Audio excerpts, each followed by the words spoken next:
Now it's squat time. So I'm going to show you a beginner version and an intermediate version of a squat. So first thing, feet shoulder width apart, core is tight. You're going to squat down like you're sitting in a chair, come back up and squeeze the glutes. So you're going to go down, really engage that core, feel the burn in the glutes, come back up and squeeze. Last one, you're going to go down, weight in the heels. You want your knees almost in line with your hips, come up and feel that burn in the glutes.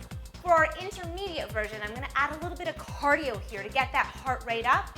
So what you're going to do, same stance, feet are shoulder width apart, core is tight, shoulders are back. You're going to go down into a squat, jump up, reach, back into your squat, jump up, reach, engage those triceps and go down. Last one, best one, up and down and squeeze the glutes. You're really going to feel your heart rate rising. You're going to feel the burn in your glutes. And above all, you're going to feel like your bum is just happy.